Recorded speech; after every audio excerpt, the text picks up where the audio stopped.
Earlier this year, I called my friend Shruti and decided to plan a trip together. We had both been studying Spanish and wanted to escape the hustle of city life, and once we found $150 direct flights to Guayaquil, we knew where we wanted to go. The Galapagos had always existed in my mind as somewhere either scientists or retired couples went, but we were determined to make it work. We quickly gave up the idea of being sea-based and realized that being land-based and doing DIY day trips would be our best shot of making this trip work on a budget. A 4-hour Amtrak to New York and a red-eye from JFK later, Shruti and I landed in Santa Cruz. We did a mini tour of the highlands on our way to town, exploring the craters and volcanic caves in the area, and stopped by a tortoise reserve as well. When we got to town, we did a little bit of exploring and also got our first taste of how the Galapagos were truly the animals' world, and we were just living in it. The next day, we did a beach hike to Tortuga Bay and saw baby sharks. After the worst ferry ride of my life, we arrived on the second island we would be staying at, San Cristobal. We hiked to Acantilado La Loberia, stopping for a quick snorkel with some sea lions before heading north on the island.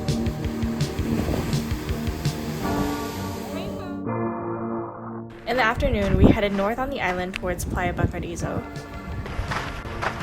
Easy 12 minutes. Oh, nice! This is our hike back from Playa Bacarizo.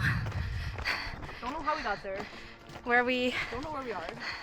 accidentally hiked, I think, like twice the amount of time that we were supposed to. Yeah, it's not a little But it was a beautiful little beach.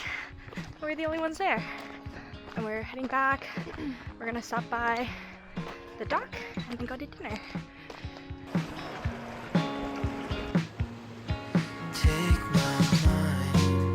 The next day, we decided to fly to Isla Isabela to avoid taking the ferry.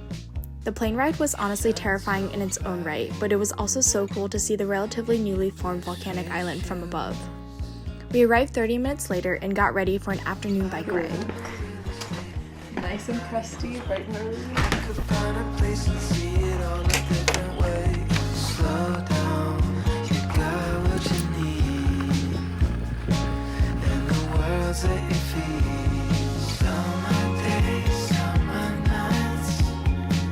On Isabela, we hiked to Sierra Negra, Volcan Chico, and the sulfur mines, while learning more about the history of the island before tourism, including the history of family farms and how they managed to stay self-sufficient while being so remote.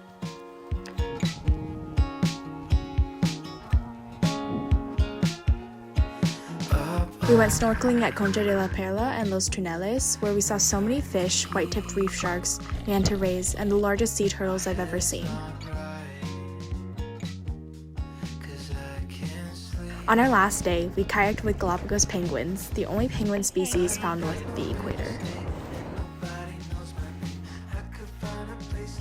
We also met such fun people and just felt so lucky to be able to visit this magical place.